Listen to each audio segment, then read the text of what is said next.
بسم اللہ الرحمن الرحیم۔ السلام علیکم ورحمۃ اللہ وبرکاتہ۔ یہ ہدایت الناو کا 12واں سبق ہے۔ اس سبق میں ہم منصوبات کی دوسری قسم مفعول بہ کی تفصیل پڑھیں گے۔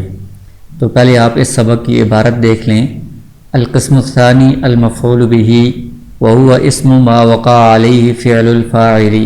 كضرب زید عمرا، وقد يتقدم على الفاعل كضرب عمرا زید، وقد يحذف فعله لقيام قرينة جوازا نحو زيدا في جواب من قال من أضرب،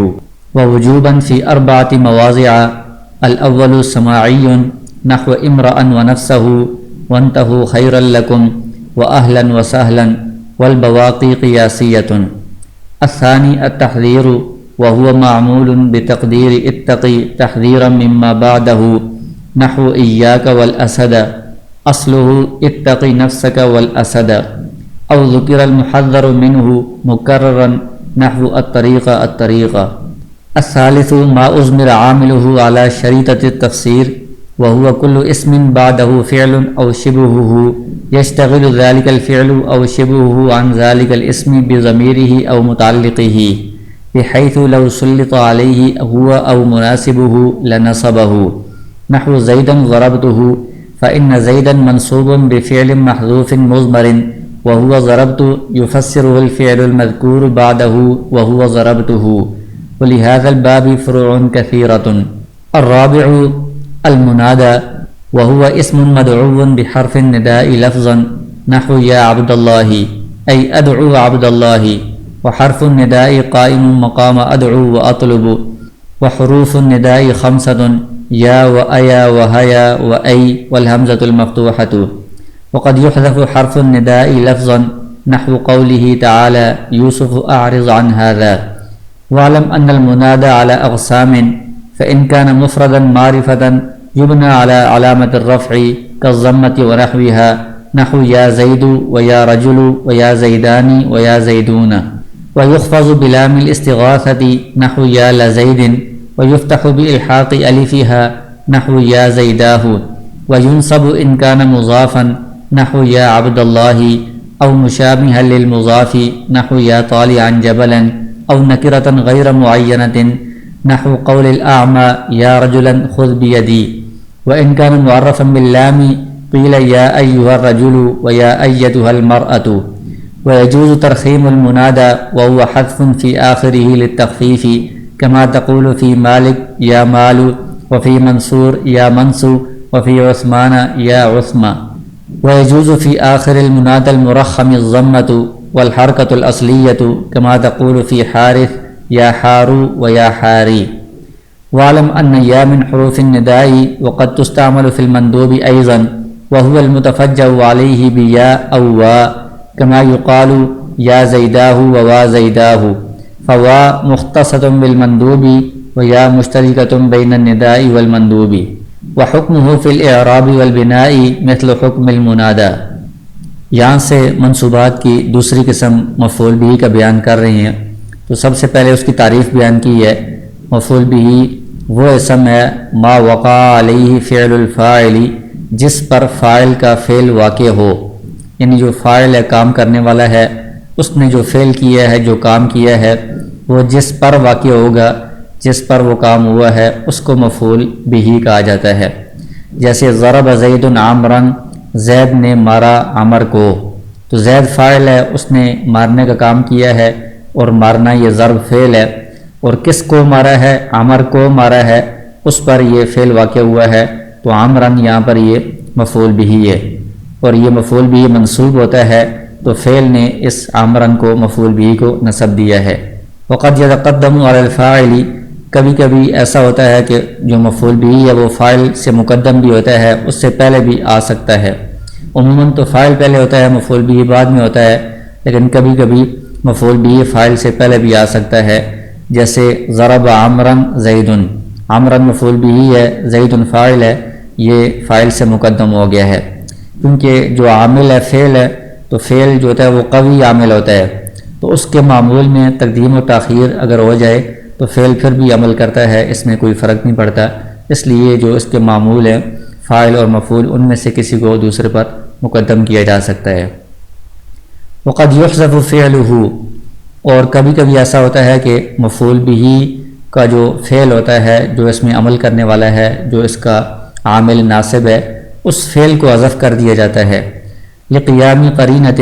جہاں پر کوئی قرینہ موجود ہو جو اس فعل پر دلالت کر رہا ہو، تو پھر فعل کی ضرورت نہیں رہتی، تو فعل کو حذف کر دیتے ہیں، جو مفعول بہ ہے، فعل نے جس کو نصب دیا ہے وہ موجود رہتا ہے۔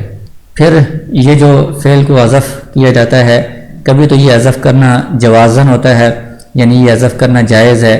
آپ حذف بھی کر سکتے ہیں اور اس کو ذکر بھی کر سکتے ہیں۔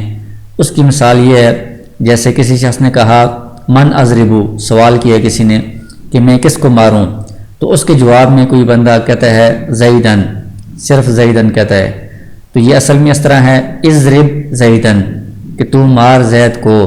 تو اس میں اضرب جو امر کا صیغہ ہے، وہ فعل ہے، وہ اس زیدن کو نصب دے رہا ہے، تو وہ جو اس مفعول بہ کا عامل ہے ناصب اضرب، اس کو حذف کر دیا گیا ہے اور زیدن کو ذکر کیا گیا ہے۔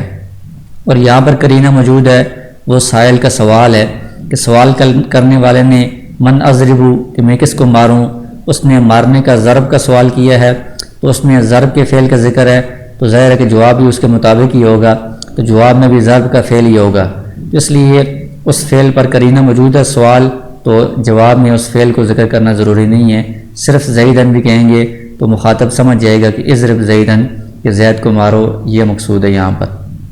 تو یہ حذف کرنا یہ جائز ہے۔ ووجوباً فی اربعۃ مواضع، اور بعض اوقات حذف کرنا واجب ہوتا ہے، یعنی فعل کو ذکر نہیں کیا جائے گا بلکہ اس کو حذف کرنا یہ واجب ہوگا۔ یہ 4 جگہیں ہیں، ان میں سے جو پہلی جگہ ہے جہاں پر جو مفعول بہ ہے اس کے فعل کو حذف کرنا واجب ہوتا ہے، ضروری ہوتا ہے، ان میں سے پہلی جگہ سماعی ہے۔ سماعی کا مطلب یہ ہے کہ اس کے بارے میں کوئی قاعدہ قانون نہیں ہے کہ جہاں پر وہ قاعدہ پایا جائے تو ہم فعل کو حذف کریں، بلکہ عربوں سے اس طرح سنا گیا ہے، وہ حذف کر دیتے ہیں تو ہم بھی حذف کر دیں گے۔ تو اس کی چند مثالیں دی ہیں۔ ایک ہے امرأن و نفسہ، جب کوئی شخص کسی دوسرے کو مار رہا ہو یا اس کو تنبیہ کر رہا ہے یا ڈانٹ رہا ہے یا نصیحت کر رہا ہے اور وہ آگے سے نہیں سن رہا، تو اس طرح کہا جاتا ہے کہ اس کو چھوڑ دو، تو اس کے لیے امرأن و نفسہ کا لفظ بولا جاتا ہے، اصل میں یہ ہے دع امرأن و نفسہ یا اترک امرأن و نفسہ۔ یہ جو اس کتاب میں بریکٹ کے اندر جو عبارتیں آتی ہیں، یہ اس اصل کتاب کا ایسا نہیں ہے، یہ بعد میں تشریح کے لیے شامل کی گئی ہیں، اصل کتاب میں یہ نہیں ہے، تو اس لیے یہاں پر تشریح میں آپ کوئی اور مثال بھی لے سکتے ہیں کسی اور جگہ پر۔ تو اترک کا مطلب ہے چھوڑ دو، دع کا مطلب ہی چھوڑ دو ہے، تو اترک یہ فعل ہے، اس نے امرأن کو نصب دیا ہے مفعول بہ ہونے کی وجہ سے، تو اس فعل کو یہاں پر حذف کر دیا گیا ہے، کیونکہ عرب لوگ اس کو حذف کرتے ہیں تو ہم بھی ان کی تابعداری میں اس کو حذف کریں گے، یہ سماعی ہے۔ دوسری مثال ہے، یہ قرآن کریم سے مثال دی ہے، انتہوا خیرا لکم، تو یہ اصل میں کیا ہے، اصل میں اس کی عبارت اس طرح ہے انتہوا عن التخلیف واقصدوا خیرا لکم۔ یہاں پر کیا ہوا ہے، خیرن یہ مفعول بہ ہے، منصوب ہے، اس کو نصب دیا ہے اقصدوا فعل نے، تو اس کا جو فعل ہے عامل ناصب ہے اس کو حذف کر دیا گیا ہے، اور یہاں پر حذف کرنے کا کوئی قاعدہ نہیں ہے، بس سنا گیا ہے، یعنی قرآن میں اسی طرح آیا ہے تو ہم اس کو اسی طرح پڑھیں گے۔ تو یہ ہمیں کیسے پتہ چلا ہے کہ یہاں پر یہ فعل محذوف ہے، کیونکہ انتہو جو فعل ہے اس کا ہم خیرن، اس کو ہم اس کا مفعول نہیں بنا سکتے کیونکہ معنی بدل جائے گا۔ انتہو کا مطلب ہے رک جاؤ، خیرن کو اگر ہم اس کا مفعول بنائیں گے تو مطلب ہوگا کہ تم خیر سے رک جاؤ، نیکی سے رک جاؤ، حالانکہ نیکی سے یا بلائی سے تو نہیں روکا جاتا، تو مطلب یہ ہے انتہوا عن التثلیث، یہ عیسائیوں کو خطاب ہے، نصارہ کو، یہ 3 خدا جو مانتے ہیں تثلیث، اس سے تم رک جاؤ، اس سے بچو، اور خیر لکم اس کا جو فعل ہے وہ محذوف ہے، اقصدوا خیر لکم، اپنے لیے تم بلائی کا ارادہ کرو، بلائی کا قصد کرو، یہ یہاں پر فعل ہے۔ اور اسی طرح اہلاً و سہلاً، جیسے ہم اردو میں خوش آمدید کہتے ہیں تو عربی میں اہلاً و سہلاً کہا جاتا ہے، کوئی بندہ جب آتا ہے کسی کے پاس، تو یہ اصل میں ہے اتیت اہلاً اور وتیت سہلاً، یا اتیت مکاناً اہلاً اتیت مکاناً سہلاً، تو اس کا مطلب یہ ہے کہ تم اچھی جگہ پر آئے ہو یا تم اپنے اہل کے پاس آئے ہو، اپنے گھر میں آئے ہو، تو یہ اہلاً اور سہلاً یہ منصوب ہیں مفعول بہ ہونے کی وجہ سے، ان کا جو فعل ہے وہ اتیت محذوف ہے، اور عرب لوگ اس کو حذف کر دیتے ہیں تو ہم بھی ان کی تابعداری میں اس کو حذف کریں گے۔ دوسرا موقع جہاں پر مفعول بھی کے فعل ناصب کو حذف کرنا واجب ہے وہ تحذیر ہے۔ تو تحذیر کی آگے یہ تعریف بیان کی ہے۔ تحذیر کا مطلب ہے لغوی معنی ڈرانا، تو اس کی تعریف یہ ہے اصطلاحی معنی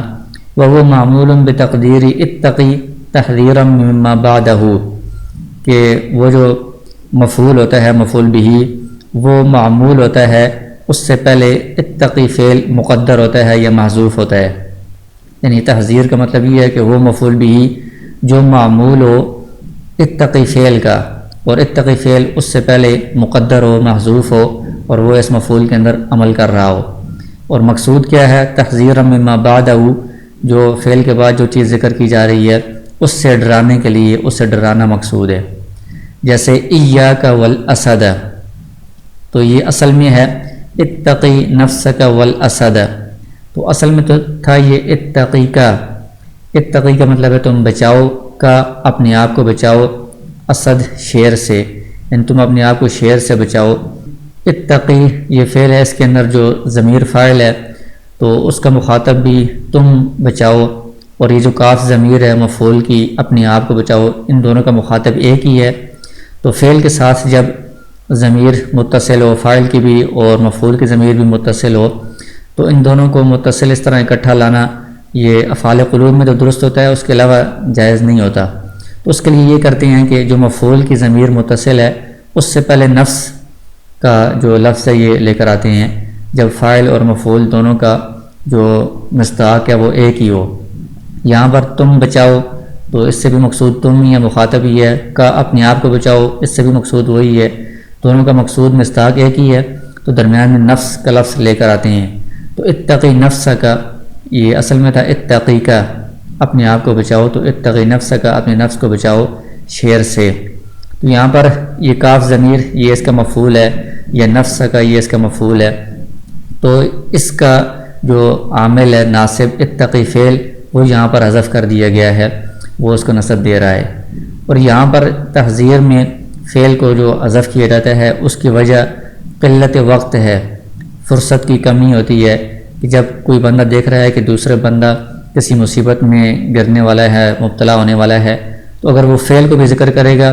تو وقت کم ہے، تب تک وہ بندہ اس مصیبت میں گرفتار ہو جائے گا۔ تو وقت کی کمی کی وجہ سے فعل کو حذف کر دیتے ہیں تاکہ دوسرے بندے کو بر وقت اطلاع ہو جائے، تنبیہ ہو جائے، وہ اس مصیبت سے بچ جائے۔ جیسے کوئی بندہ راستے میں جا رہا ہو تو آگے سے سانپ آ جائے تو ہم اردو میں کہتے ہیں سانپ سانپ، اس طرح، یعنی اس طرح نہیں کہتے کہ تم بچاؤ اپنے آپ کو سانپ سے، اس طرح بہت دیر ہو جائے گی تب تک سانپ اس کے قریب آ جائے گا، تو صرف سانپ کہہ دیتے ہیں، وہ سمجھ جاتا ہے کہ مطلب یہ کہ سانپ سے بچو۔ تو اس طرح عربی زبان میں اتقی فعل کو حذف کر دیا جاتا ہے تاکہ وہ بندہ اس مصیبت سے بچ جائے۔ تو اتقی فعل کو جب حذف کر دیا ہے تو پھر نفس کو جو لایا تھا ہم نے وہ اس لیے لایا تھا کہ اتقی کے اندر ضمیر متصل ہے اور کاف ضمیر بھی متصل ہے، اب اس نفس کو لانے کی ضرورت نہیں رہی، تو کاف ضمیر رہ گئی ہے، یہ تو متصل ضمیر ہے، تو اس کو ہم نے پھر منفصل لایا ہے ایاکا، تو یہ ایاک والاسد بن گیا ہے۔ تو ایاک یہ مفعول بھی ہے، منصوب ہے، اس کو جو نصب دیا ہے وہ اتقی فعل نے دیے ہے، وہ یہاں پر محذوف ہے۔ اور دوسری صورت یہ ہوتی ہے تحذیر کی کہ ذکر المحذر منہ مکررا، محذر منہ کا مطلب یہ ہے کہ جس سے ڈرایا جا رہا ہے، تو اس کو مکرر یعنی 2 مرتبہ یا 3 مرتبہ بار بار لایا جاتا ہے، اس سے مقصود اس کو ڈرانا ہوتا ہے، اس کو پتہ چل جاتا ہے کہ کوئی مصیبت ہے، وہ اس سے بچ جاتا ہے۔ جیسے الطریقہ ہے، یعنی راستے میں کوئی موذی چیز ہے، کوئی ایسا مسئلہ ہے تو دوسرے کو طریق کہا جاتا ہے، جب وہ راستے میں دیکھ کر ہوشیار ہو کر چلے۔ تو اس میں اس سے پہلے بھی اتقی فعل محذوف ہے، اس نے الطریقہ مفعول کو نصب دیا ہے، تو یہ اس کا مفعول ہے، اور یہاں پر بھی فعل کو حذف کرنا واجب ہوگا۔ تیسری جگہ جہاں پر مفعول بھی کے فعل یعنی ناصب جو عامل ہے اس کو حذف کرنا واجب ہوتا ہے، وہ یہ ہے ما اضمر عاملہ علی شریطۃ التفسیر۔ تو اس کا معنی یہ ہے، یہ پورا ایک نام ہے، ما اضمر عاملہ علی شریطۃ التفسیر، اس کا معنی یہ ہے کہ وہ مفعول بھی جس کا عامل مضمر ہو یعنی پوشیدہ ہو، حذف کر دیا گیا ہو، اس شرط پر کہ آگے اس کی تفسیر آ رہی ہے۔ شریطہ اور شرط ان دونوں کا ایک ہی معنی ہے۔ آگے اس کی پوری تعریف بیان کر رہے ہیں۔ وَهُوَ كُلُّ اسْمٍ بَعْدَهُ فِعْلٌ أَوْ شِبْهُهُ، یہ ہر اس جگہ پر ہوگا کہ جہاں پر ایک اسم ہے اور اس کے بعد کوئی فعل آ رہا ہے یا شبہ فعل آ رہا ہے۔ شبہ فعل سے مراد اسم فاعل، اسم مفعول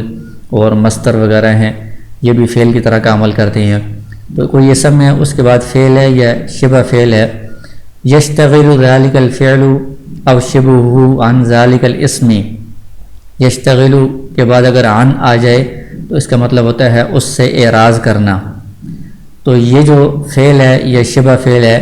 یہ اس اسم سے اعراض کر رہے ہیں، یعنی اس اسم میں عمل نہیں کر رہے، اس اسم کو یہ نصب یا رفع نہیں دے رہے۔ وجہ کیا ہے؟ بضمیرہ او متعلقہ،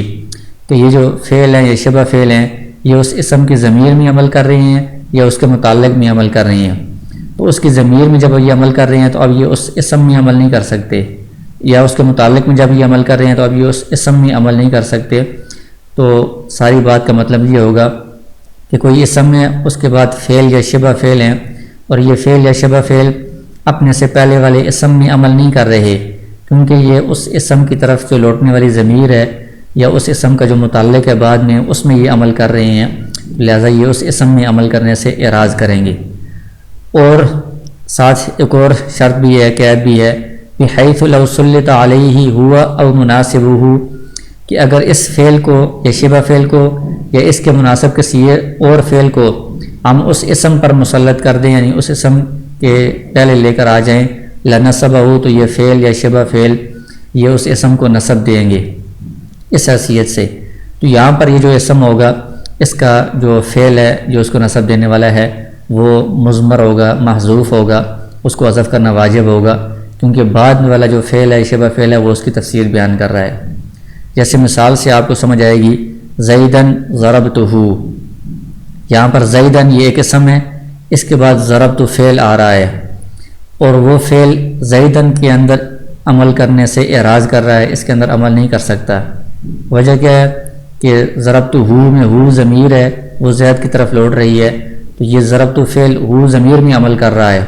جب یہ ضمیر میں عمل کر رہا ہے تو اب یہ زید میں عمل نہیں کر سکتا۔ اور یہ جو ضربتہ فعل ہے اس کو اگر ہم اس زید پر مسلط کر دیں، یعنی ہم ہو ضمیر کو حذف کر کے ضربتہ کو زید سے پہلے لے کر آ جائیں، تو وہ ضربتہ فعل اس زید کو نصب دے گا۔ تو یہ جو جملہ ہے اس میں زیدن یہ ما اضمر عاملہ علی شریطۃ تفسیر ہے، کہ اس کا جو عامل ہے وہ اس سے پہلے ایک اور ضربتہ ہے، وہ محذوف ہے، اس کو حذف کر دیا گیا ہے۔ اس کو کیوں حذف کر دیا گیا ہے؟ کہ بعد میں جو ضربتہ آ رہا ہے وہ اس کی تفسیر بیان کر رہا ہے، تو یہاں پر اس فعل کو حذف کرنا واجب ہے، اس لیے کہ اگر ہم اس کو ذکر کریں گے تو وہ مفسر ہوگا، اور یہ بعد والا جو ہے یہ تفسیر ہے یا مفسر ہے، تو مفسر اور مفسر کا اجتماع لازم آئے گا، جو کہ درست نہیں ہے، اس لیے ہم اس کو حذف کر دیتے ہیں، کیونکہ بعد والا جو فعل ہے وہ اس کی تفسیر بیان کر رہا ہے، اس کو ذکر کرنے کی ضرورت نہیں ہے۔ فإن زیدن، یہاں پر جو زید ہے منصوب بفعل محذوف مضمر، یہ اس فعل کی وجہ سے منصوب ہے جو اس سے پہلے محذوف ہے، مضمر پوشیدہ ہے، وہو ضربتہ، ضربتہ ہے، یفسر الفعل المذکور، بعد والا جو مذکور فعل ہے ضربتہ وہ اس پہلے والے محذوف فعل کی تفسیر بیان کر رہا ہے، وہو ضربتہ یعنی بعد میں جو ضربتہ ہے یہ اس پہلے والے کی تفسیر بیان کر رہا ہے۔ تو یہاں پر زیدن یہ مفعول بھی ہی ہے، منصوب ہے، اس کو ضربتہ فعل نے نصب دیا ہے جو اس سے پہلے محذوف ہے، اور بعد والا جو ضربتہ ہے وہ اس پہلے والے فعل کی تفسیر بیان کر رہا ہے۔ یہ تو مثال ہے فعل کی، اور شبہ فعل کی مثال یہ ہے، زیدن انت ضاربہ، زیدن یہ اسم ہے اور اس کے بعد ضارب یہ شبہ فعل ہے، یہ ضارب زیدن میں عمل کرنے سے اعراض کر رہا ہے، کیونکہ یہ وہ ضمیر میں عمل کر رہا ہے جو کہ زید کی طرف لوٹ رہی ہے، زید کی ضمیر ہے۔ تو اب اگر ہم ضاربن کو وہ ضمیر کو ہٹا کر یعنی اس کو حذف کر کے ہم ضاربن کو شروع میں لے کر آ جائیں گے تو وہ زیدن کو نصب دے گا، یعنی یہ زیدن اس کے لیے مفعول بن جائے گا۔ تو اس کے اندر وہ ساری قیود پائی جا رہی ہیں، شرائط پائی جا رہی ہیں، تو ہم کہیں گے کہ یہ بھی ما اضمر عاملہ علی شریطۃ تفسیر والی قسم ہے، کہ یہاں پر اصل میں تھا انت ضارب زیدن انت ضاربہ، تو شروع میں ضارب ایک محذوف ہے شبہ فعل جو زیدن کو نصب دے رہا ہے، اور بعد والا جو ضارب ہے وہ اس کی تفسیر بیان کر رہا ہے۔ اگر ہم پہلے والے کو بھی ذکر کریں گے تو مفسر اور مفسر کا اجتماع لازم آئے گا، یہ درست نہیں ہے، اس لیے پہلے والے کو حذف کرنا واجب ہے۔ اور ایک اور بات بیان کی تھی کہ جو بعد والا فعل ہے یا شبہ فعل ہے اس کو ہم اس اسم کے شروع میں لے آئیں، اس اسم پر مسلط کر دیں یا اس کے مناسب کو۔ مناسب کی مثال یہ ہے زیدن ضربت غلامہ، یہاں پر زیدن یہ اسم ہے اور یہ منصوب ہے، اور بعد میں جو ضربت فعل ہے وہ زیدن میں عمل کرنے سے اعراض کر رہا ہے۔ وجہ کیا ہے کہ یہ ضربت غلام کے اندر عمل کر رہا ہے جو غلام زید کا متعلق ہے، یعنی غلامہ میں وہ ضمیر زید کی طرف لوٹ رہی ہے، تو ضربت نے غلام کو نسب دیا ہے اور غلام یہ زید کا غلام ہے تو زید کے متعلق کے اندر یہ عمل کر رہا ہے۔ تو جس طرح اوپر کہا تھا کہ ضمیر میں عمل کر رہا ہو یا اس اسم کے متعلق میں عمل کر رہا ہو، تو متعلق کی مثال بھی یہ ہے کہ ضربت فعل زید کی ضمیر میں تو عمل نہیں کر رہا بلکہ زید کے متعلق میں عمل کر رہا ہے۔ اور دوسری بات یہ کہ اگر ہم ضربت کو زیدن پر مسلط کریں تو یہ تو اس میں عمل نہیں کرے گا، کیونکہ ضربت کا مطلب یہ ہے کہ میں نے اس کے غلام کو مارا، اور ضربت کو اگر ہم زید پر لے کر آئیں گے تو مطلب یہ ہوگا کہ میں نے زید کو مارا، تو معنی ہی غلط ہو جائے گا۔ اس لیے ہم یہاں پر اس کے مناسب کوئی اور فعل لے کر آئیں گے جو زید کو نسب دے سکتا ہے، اور وہ کیا ہے؟ مثلا اہنتو، کہ میں نے زید کے غلام کو مارا ہے تو میں نے زید کی اہانت کی ہے، یعنی کسی آقا کے غلام کو اگر مارا ہے تو اس آقا کی اہانت ہوئی ہے، تو اہنتو فعل یہاں پر مناسب بنتا ہے ضربتو کے مناسب، وہ ہم یہاں پر لے کر آئیں گے تو وہ زید کو نسب دے گا۔ تو یہ مثال ہے متعلق میں عمل کرنے والے اور مناسب کو اس کے شروع میں لانے والے کی۔ تو وہ اہنتو فعل نے زیدن کو نسب دیا ہے، اور بعد والا ضربت غلامہ ہو یہ اس کی تفسیر بیان کر رہا ہے کہ کس طرح اہانت کی ہے، اس کو غلام کو مارنے کے ساتھ اہانت کی ہے۔ تو اس کی معذمر عامل علی شریعت تفسیر یہ جو باب ہے اس کی بہت ساری تفاصیل ہیں، اس میں بہت سارے اعراب کے اعتبار سے بھی بہت سارے اقوال ہیں، وہ آگے آپ بڑی کتابوں میں پڑھیں گے۔ چوتھی جگہ جہاں پر مفعول بھی کے فعل کو حذف کرنا واجب ہے وہ منادہ ہے۔ منادہ کا مطلب یہ ہے کہ وہ اسم جس کو حرف ندا کے ذریعے سے پکارا گیا ہو، بلایا گیا ہو۔ ندا کا مطلب ہوتا ہے بلانا، منادہ جس کو بلایا گیا ہو۔ لفظوں میں حرف ندا موجود ہوتا ہے، بعض اوقات حرف ندا لفظوں سے حذف کر دیا جاتا ہے، جیسے یا عبد اللہ،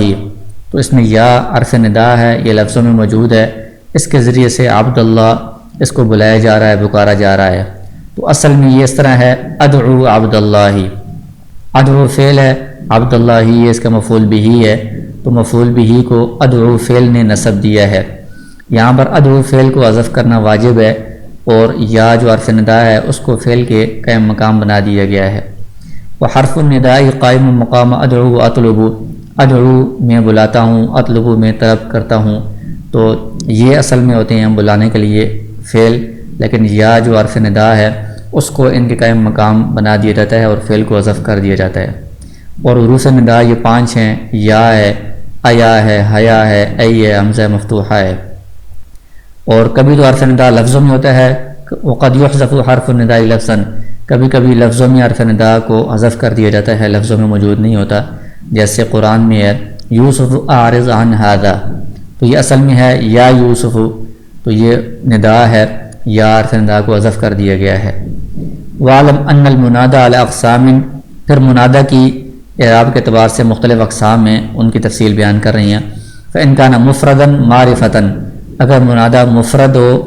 مفرد کا لفظ کبھی کبھی تثنیہ اور جمع کے مقابلے میں آتا ہے، اور کبھی مضاف اور شبہ مضاف کے مقابلے میں آتا ہے۔ یہاں پر مفرد کا مطلب تثنیہ یا جمع کے مقابلے میں نہیں ہے، بلکہ اس کا مطلب ہے مضاف نہ ہو یا شبہ مضاف نہ ہو، اور معرفہ ہو، یبنى علی علامت الرفع، تو یہ علامت رفع پر مبنی ہوگا۔ علامت رفع ضمہ ہے، الف ہے اور واو ہے، یہ 3 علامت رفع کی علامتیں ہیں، ان پر ہی مبنی ہوگا، یعنی مفرد معرفہ جب منادہ ہو تو اس کا اعراب یہ رفع والا ہی ہوگا، جیسے ضمہ ہے یا الف ہے، واو ہے۔ یا زیدو یا رجلو، تو معرفہ چاہے یا کو لانے سے پہلے سے معرفہ ہو، جیسے زید یا رجل پہلے نکرہ تھا لیکن یا کو لانے سے معرفہ بن گیا ہے، دونوں صورتوں میں اس کا اعراب یہ مبنی بر رفع ہوگا۔ اور یا زیدانی یہ الف کے ساتھ علامت رفع پر مبنی ہے، یا زیدون واو کے ساتھ، تو یہ مفرد معرفہ کا یہ اعراب ہے۔ وَيُخْفَضُ بِلَامِ الْاِسْتِغَاثَةِ، اگر جو منادہ ہے اس پر لام استغاثہ آ جائے، لام استغاثہ کا مطلب ہے کہ جس سے فریاد طلب کی جائے، مدد طلب کی جائے، کسی کو بلایا جائے ساتھ اس سے مدد طلب کی جائے، تو یہ لام اس کو خفض کا مطلب جر ہوتا ہے، یہ اس منادہ کو جر دے دیتا ہے۔ جیسے یا لزیدن، یہاں پر زید سے فریاد طلب کی جا رہی ہے، مدد طلب کی جا رہی ہے، تو لام نے اس کو جر دے دی ہے۔ وَيُفْتَحُ بِالْحَاقِ أَلِفِهَا نَحْوُ يَا زَيْدَاهُ، اور جب استغاثہ کا الف اگر لایا جائے تو اس صورت میں جو منادہ ہے اس کو فتحہ دیا جاتا ہے، کیونکہ الف اپنے سے پہلے فتحہ کا تقاضا کرتا ہے۔ تو یا زیداہ ہا جو ہے یہ وقف کے لیے آ گئی ہے۔ اس صورت میں لام نہیں آئے گا، کیونکہ لام جر کا تقاضا کرتا ہے اور الف کی صورت میں جر نہیں آ سکتی، تو لام کو پھر استغاثہ والے کو حذف کر دیتے ہیں۔ وَيُنْصَبُ إِنْ كَانَ مُضَافًا، منادہ اگر مضاف ہو تو اس کو نصب دیا جاتا ہے، یا عبد اللہ، عبد مضاف ہے تو یہ منصوب ہوگا۔ او مشابہًا للمضاف، یا مضاف تو نہ ہو لیکن مضاف کے مشابہ ہو۔ مضاف کے مشابہ کا مطلب یہ ہے کہ جس طرح مضاف کا معنی مضاف الیہ کے بغیر پورا نہیں ہوتا، اس طرح کوئی ایسا لفظ ہے کہ اس کا معنی دوسرے لفظ کو ملائے بغیر پورا نہیں ہو رہا تو مشابہ مضاف ہوگا۔ جیسے یا طالعاً جبلاً، طالعاً کا مطلب ہے اے چڑھنے والے، تو چڑھنا کسی جگہ پر ہوگا تو جگہ جبلاً پہاڑ ہم ذکر کریں گے تب اس کا معنی مکمل ہوگا، تو یہ مشابہ مضاف ہے، طالعاً یہ منصوب ہوگا۔ او نکرتاً غیر معینتاً، یا نکرہ ہو غیر متعین، کوئی اس میں تعین بالکل نہ ہو، جیسے کوئی نابینا شخص ہے وہ کہتا ہے یا رجلاً خذ بیدی، اے شخص میرا ہاتھ پکڑ لو، یعنی وہ کسی کو متعین کر کے نہیں پکار رہا بلکہ مطلق وہ غیر متعین طور پر کہتا ہے کوئی بھی اس کے قریب ہے وہ میرا ہاتھ پکڑ کر مجھے سڑک پار کروا دے، تو یہ غیر معین جو نکرہ ہے یہ بھی منصوب ہوگا یا رجلاً۔ وَإِنْ كَانَ مُعَرَّفًا بِاللَّامِ، اور اگر جو منادہ ہے وہ معرف باللام ہو تو اس صورت میں حرف ندا اور اس منادہ کے درمیان اگر وہ مذکر ہے تو ایہا لایا جاتا ہے، اور مؤنث ہے تو ایتھا لایا جاتا ہے۔ جیسے یا ایہا الرجل یا ایتھا المرأۃ، اس کی وجہ یہ ہے کہ یا یہ بھی اعلیٰ تعریف ہے، یعنی معرفہ بنانے کے لیے آتا ہے۔ الرجل میں جو الف لام ہے یہ بھی اعلیٰ تعریف ہے، معرفہ بنانے کے لیے ہوتا ہے، تو دو اعلیٰ تعریف کا جمع ہونا لازم آتا ہے، اس لیے ان میں فصل کے لیے ایہا ایتھا کو لایا جاتا ہے۔ پھر یہ ایہا موصوف ہوگا، الرجل اس کی صفت ہوگی، موصوف صفت سے مل کر یہ منادہ بنتے ہیں، اور اس کی اور بھی بہت ساری ترکیبیں کی جاتی ہیں۔ وَيَجُوزُ ترخیم المنادہ، آگے کہتے ہیں کہ منادہ میں ترخیم بھی جائز ہے۔ ترخیم کا مطلب ہوتا ہے آسانی کرنا، تخفیف کرنا، تو اس کی صورت یہ ہے حذف فی آخرہ للتخفیف، آخر میں ایک یا دو حرفوں کو حذف کر دیا جاتا ہے تخفیف کے لیے، آسانی کے لیے، جب بار بار کسی کو بلانا ہو، پکارنا ہو۔ جیسے مالک کسی کا نام ہے تو یا مالو کہا جائے، کاف کو حذف کر دیے۔ منصور نام ہے تو آخر سے دو حرف واو اور را حذف کر دیے ہیں، یا منصور۔ عثمان میں الف اور نون حذف کر دیے ہیں، عثما، اس طرح کہا جا رہا ہے۔ اور جو منادہ مرخم ہے یعنی جس میں ترخیم کی ہوئی ہے، آخر سے ایک یا دو حرفوں کو حذف کر دیا ہے، اس میں ضمہ بھی جائز ہے، یعنی آخری حرف کو آپ ضمہ دے دیں، اور اس کی حرکت اصلیہ جو پہلے سے اس کی حذف کرنے سے پہلے جو اس کی حرکت تھی وہ بھی اس میں جائز ہے۔ جیسے حارسو ہے، اس میں آپ سا کو اگر حذف کریں